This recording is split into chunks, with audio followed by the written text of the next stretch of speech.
Hi ಎಲ್ಲರಿಗೂ ನಮಸ್ಕಾರ. ಇದು daily news live updates channel. ಇವತ್ತಿನ ವಿಷಯ ಹೇಳಬೇಕಂದ್ರೆ ಮೊದಲಿಗೆ ಬಂದು ಇವತ್ತು ಬಕ್ರೀದ್ ಹಬ್ಬ. ಸೊ ಎಲ್ಲ ಮುಸ್ಲಿಂ ಅಕ್ಕ ತಂಗಿಯರಿಗೆ ಮತ್ತು ಅಣ್ಣ ತಮ್ಮರಿಗೆ ಬಕ್ರೀದ್ ಹಬ್ಬದ ಶುಭಾಶಯಗಳು. ಸೊ ಬಕ್ರೀದ್ ಹಬ್ಬದಿಂದಾಗಿ ಇವತ್ತು ಬ್ಯಾಂಕ್ಗಳಲ್ಲಿ ರಜೆಯನ್ನು ಘೋಷಿಸಿದ್ದಾರೆ. ಹಾಗೆ UPಯಲ್ಲಿ ಯೋಗಿ ಆದಿತ್ಯನಾಥ್ ಏನು ಹೇಳಿದ್ದಾರೆ ಅಂದರೆ ಬಕ್ರೀದ್ ಹಬ್ಬದ ದಿನದಂದು ಬಕ್ರೀದನ್ನು ಕೊಯ್ದು ಮತ್ತು ಆಕಳನ್ನು ಕೊಯ್ದು ವಿಡಿಯೋ ಮಾಡೋದನ್ನು ಸೋಷಿಯಲ್ ಮೀಡಿಯಾದಲ್ಲಿ ಅಪ್ಲೋಡ್ ಮಾಡೋದು ಕಡ್ಡಾಯವಾಗಿ ಅವರು ಬ್ಯಾನ್ ಮಾಡಿದ್ದಾರೆ ಅಂತ ಹೇಳಿದ್ದಾರೆ. ನೆಕ್ಸ್ಟ್ ಹೇಳಬೇಕಂದ್ರೆ ವಿಜಯ್ ಮಲ್ಯ ಅವರು ಬಿಸ್ನೆಸ್ ಮ್ಯಾನ್ ಆಗಿರೋ ವಿಜಯ್ ಮಲ್ಯ ಅವರು ಇಂಡಿಯಾಕ್ಕೆ ವಾಪಸ್ ಬರಬೇಕು ಅಂತಿದ್ದಾರೆ ಅಂತ ಒಂದು ಸುದ್ದಿಗೋಷ್ಠಿಯಲ್ಲಿ ಹೇಳಿದ್ದಾರೆ. ಆದರೆ ಅವರಿಗೆ ನಮ್ಮ ಇಂಡಿಯಾದಲ್ಲಿ ಜೈಲಿನ ಭಯ ಕಾಡ್ತಿದೆ ಅಂತ ಹೇಳಿದ್ದಾರೆ.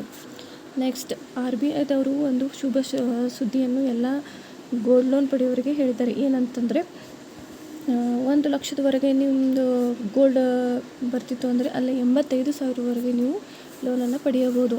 ಮತ್ತೊಂದು ಏನು MPC ಮೀಟಿಂಗನ್ನು 5 ರಿಂದ 7 ಒಳಗೆ ಅವರು ಕರೆದಿದ್ದಾರೆ. ಇನ್ನೊಂದು ಏನಂದರೆ ಪಾಕೆಟ್ ಬ್ರೋಕರ್ ಅಂತ ಅದೊಂದು ಪ್ಲ್ಯಾಟ್ಫಾರ್ಮ್ ಆಗಿದೆ. ಅದನ್ನು ನೀವು ಮನೆಯಲ್ಲೇ ಮೊಬೈಲ್ನಲ್ಲೇ ದುಡ್ಡನ್ನು ಮಾಡ್ಬೋದು. ಪಾಕೆಟ್ ಬ್ರೋಕರ್ ಅಂತ ಹೆಚ್ಚಿನ ಮಾಹಿತಿಗಾಗಿ ನೀವು ನೆಟ್ಟಲ್ಲಿ ನೋಡ್ಬೋದು.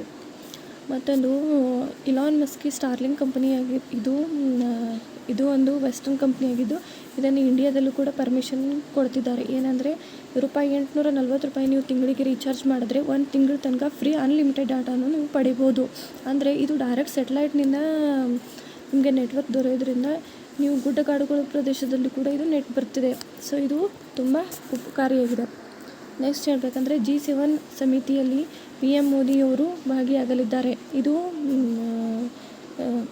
ಬ್ರೆಜಿಲ್ನಲ್ಲಿ ನಡೆಯುತ್ತಿದ್ದು ಇದರಲ್ಲಿ ಮುಖ್ಯವಾಗಿ ದೇಶಗಳು 7 ದೇಶಗಳು ನೀವು ಕೇಳಿದಾಗೆ G7 ಸಮಿತಿದು 7 ದೇಶಗಳು ಭಾಗಿಯಾಗಲಿದ್ದಾವೆ.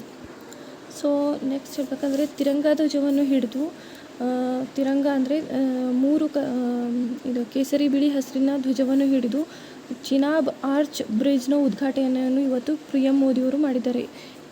ಇದು ಗೈಸ್ ಹೇಳಬೇಕಂದ್ರೆ 1315 ಮೀಟರ್ ಅಗಲವಾಗಿದ್ದು 359 ಮೀಟರ್ ಉದ್ದವಾಗಿದೆ. ಇದು ರೈಲ್ವೆ ಬ್ರಿಡ್ಜ್.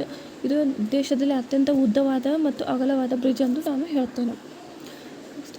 ಇನ್ನು ಕೇವಲ 15 ದಿನದಲ್ಲಿ ಕೋವಿಡ್ 20% ಹೆಚ್ಚಾಗಿದೆ. ಅಂದರೆ ಕೊರೋನಾ ವೈರಸ್ಸು 5,364ಕ್ಕೆ ಏರಿದೆ. ಹಾಗೆ ಚೀನಾದಲ್ಲಿ ಮತ್ತೊಂದು ವೈರಸ್ HKU5 ಕೊರೋನಾ 2 ಹೊಸ ವೈರಸ್ ಬಂದಿದೆ ಗೈಸ್. ಇದು ಕೊರೋನಾದೇ ಹೊಸ ವರ್ಷನ್ ಆಗಿದ್ದು ಇದು ಚೀನಾದಲ್ಲಿ ಮಾತ್ರ ಕಂಡು ಬಂದಿದೆ. ಮುಂದಿನ 72 ಗಂಟೆಗಳ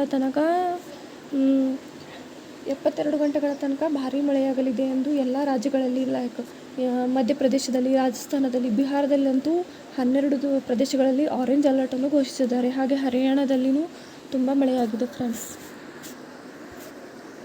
ಮತ್ತೊಂದು ನೆಕ್ಸ್ಟ್ ಹೇಳಬೇಕಂದ್ರೆ ಬಿಜ್ಲಿ ಬಿಲ್ ಈಗ ಡೈರೆಕ್ಟ್ ಮೊಬೈಲ್ನಲ್ಲೂ ನಾವು ಪಡ್ಕೋಬಹುದು. ಸೊ ಹಾಗಾಗಿ ಅಲ್ಲಿಂದನೇ ನಾವು ಪೇಮೆಂಟ್ ಕೂಡ ಮಾಡ್ಬೋದಾಗಿದೆ friends. Thanks for watching. Subscribe to my channel.